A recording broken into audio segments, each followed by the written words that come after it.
Welcome to Make a Buzz Ottawa 2020, our 27th anniversary celebration.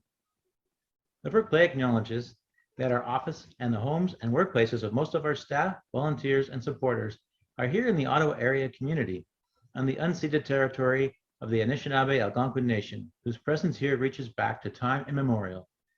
We recognize the Algonquins as the customary keepers and defenders of the Ottawa River watershed and its tributaries. We thank our friends at the British Columbia Aboriginal Network on Disability Society for their recent gift of these t-shirts bearing the powerful message you see here.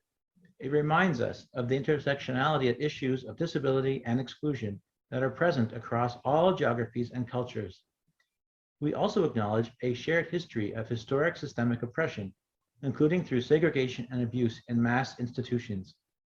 The history of systemic abuse in the residential school system, which continues to impact on quality of life for Indigenous persons, is a history relevant to the experience of Canadians with intellectual disabilities, many of whom were also separated from their families and who by the thousands lived and died in institutions like the Rideau Regional Center, located just an hour from LiveWorkPlay headquarters near the town of Smiths Falls. Institutions come in many shapes and sizes, and LiveWorkPlay understands that our efforts to support the inclusion of people with intellectual disabilities is directly connected to ensuring that same outcome for all populations and citizens of Canada. We support Inclusion Canada and partners in their efforts to ensure that Canadian schools teach this history. The educational resource, Truths of Institutionalization, Past and Present, is incredibly helpful in furthering this goal. I know that was a heavy introduction. Don't worry, we're going to have fun, and the news for the rest of the evening is focused on the positive. But it's important to set the stage for these celebrations. When we applaud the individuals and organizations we're celebrating tonight, we also applaud progress towards people with intellectual disabilities and autistic persons taking their rightful place as valued and included citizens in our community.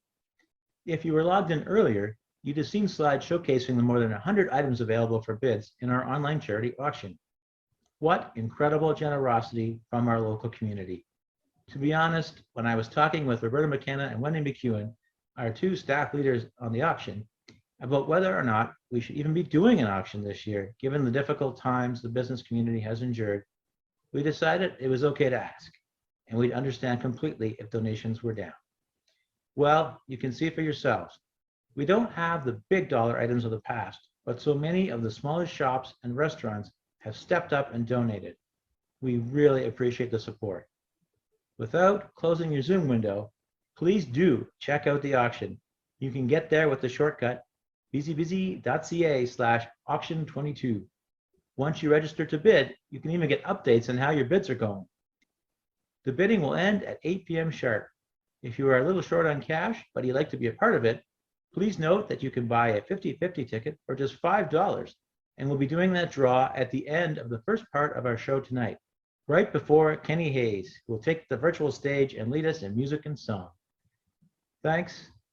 Appreciate you coming. Enjoy the show.